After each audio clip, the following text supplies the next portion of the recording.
Kicking off with our first fact. Have you ever wondered about the lifespan of a dollar bill? It's a fascinating journey full of twists and turns. Picture this. You're holding a crisp, fresh dollar bill. It's been printed, cut, and stacked at the US Bureau of Engraving and Printing. From there, it's dispatched to a Federal Reserve Bank, and then it enters circulation, passing through countless hands. It buys a cup of coffee, gets handed out as change, stashed in wallets, dropped in tip jars, and stuffed into birthday cards. But here's the thing, a dollar bill's life isn't as long as you might think. In fact, the lifespan of a dollar bill is only about 18 to 22 months. Yes, you heard that right. Due to constant handling, the wear and tear on these bills is considerable. They get crumpled, torn, and sometimes even written on. So what happens when a dollar bill reaches the end of its life? Well, once the Federal Reserve decides a bill is too worn for use, it's taken out of circulation. These old, worn-out bills are shredded and often recycled. In some cases, they're even sold as souvenirs. But don't worry, the story doesn't end there. As these old bills bow out, new ones step in to take their place. Freshly minted bills are introduced into circulation to keep the economy running smoothly. It's a never-ending cycle, a testament to the constant flow of money in our society. So next time you have a dollar bill in your hand, remember, it probably won't be around for more than 2 years. It's a little piece of history, a symbol of commerce, a testament to the power of currency. And just like that, the humble dollar bill takes on a whole new significance. Moving on, ever pondered what currency symbols represent? They are not mere designs. These symbols are actually storytellers, each narrating a tale about the country's history, culture, or economy they belong to. Let's take the dollar sign. That's that familiar S with 1 or 2 vertical lines through it as an example. The dollar sign, denoted by ink, has a fascinating origin story. Some believe it's a modified form of the Spanish coat of arms, which featured a pair of pillars wrapped in a banner. These pillars represented the Pillars of Hercules, the ancient name for the Straits of Gibraltar. The banner? Well, it was an allusion to the Spanish motto plus ultra, meaning more beyond, signifying the discovery of the New World.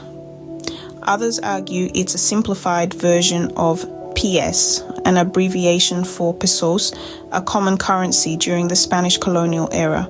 Over time, the P and S overlapped and evolved into the symbol we recognize today. It's like a time capsule, reminding us of the age of exploration and colonial trade. But not all currency symbols have such historically rich origins. Some are rather straightforward.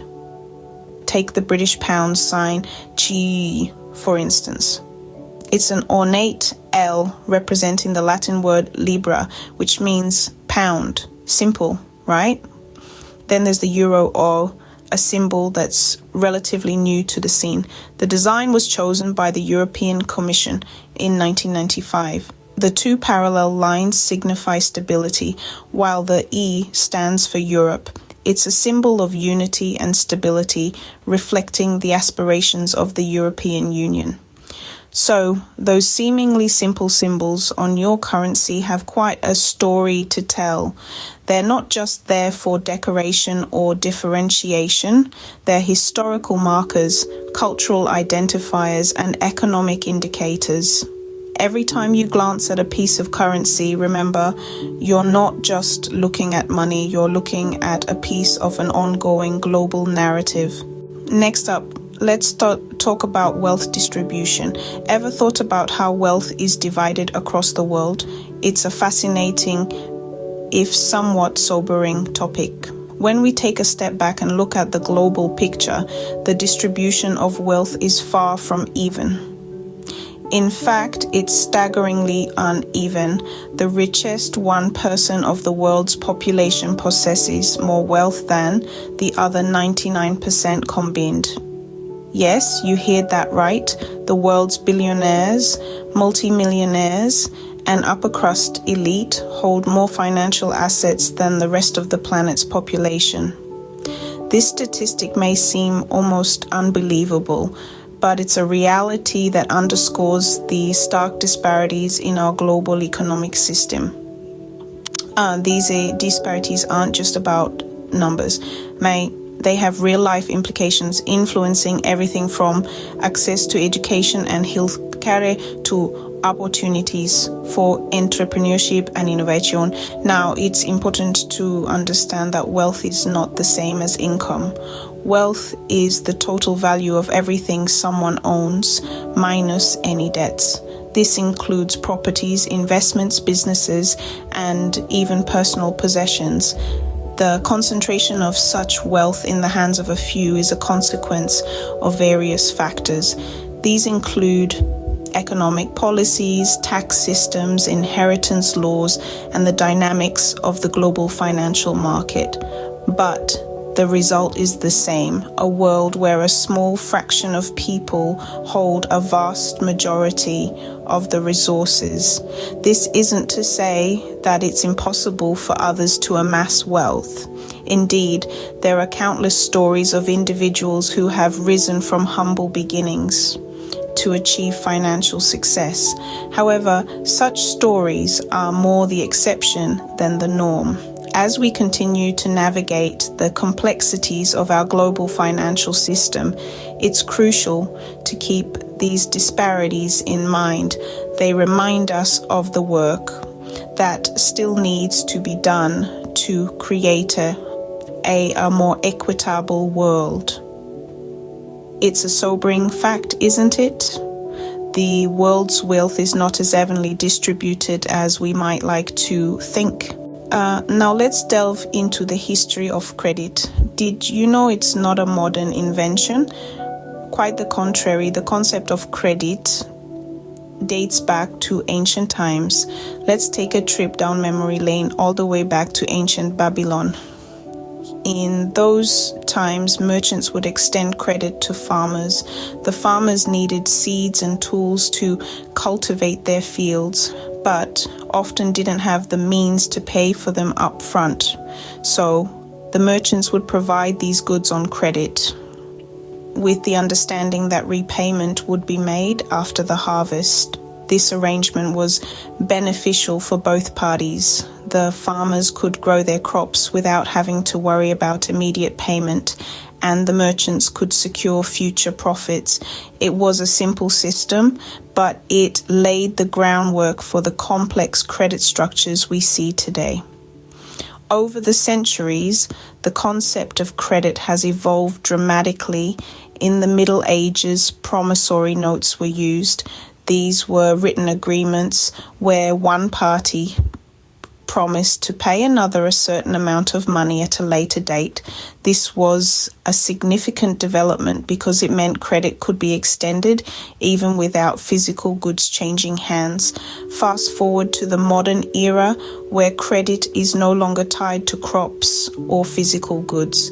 Today, we have credit cards, mortgages, student loans. So a whole range of financial products designed to enable us to buy now and pay later. But it's not just about buying stuff. Credit plays a crucial role in our economy.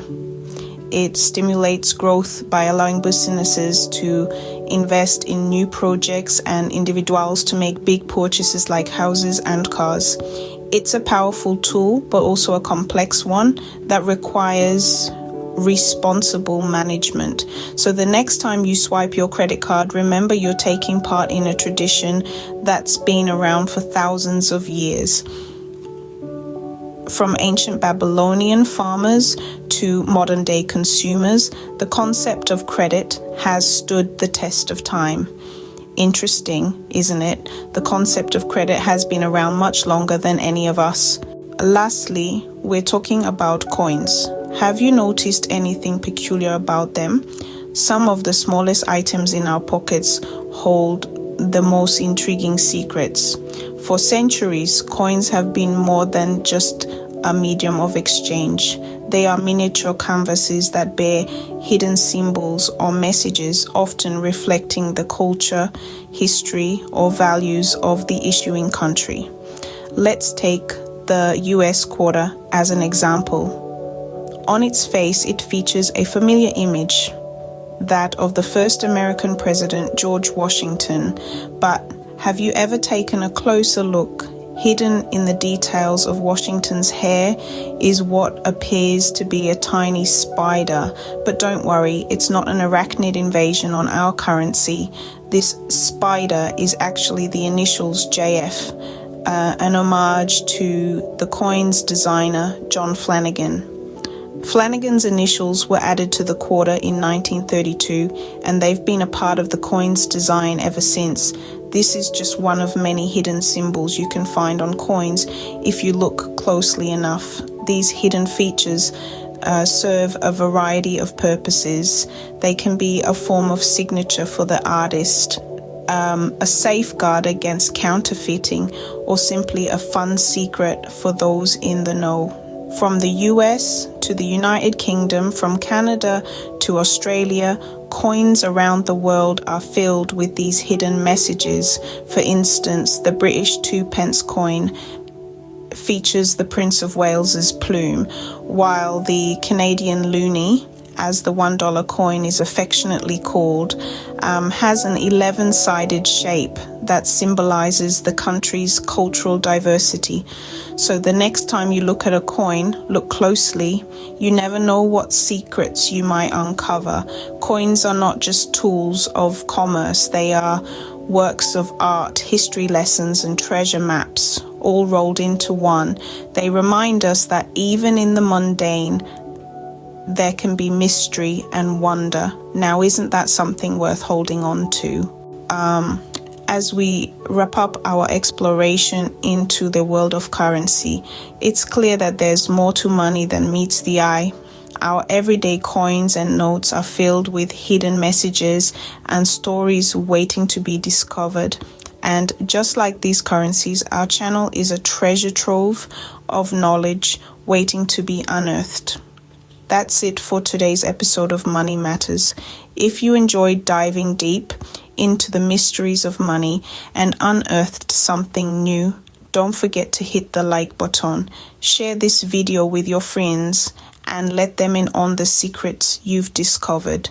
And if you want to keep exploring and uncovering fascinating facts about money and more, make sure to subscribe to our channel. We've got lots more to share with you. So until next time, keep your curiosity alive, keep exploring, and remember, even in the most ordinary things, there can be extraordinary stories. Stay curious, folks.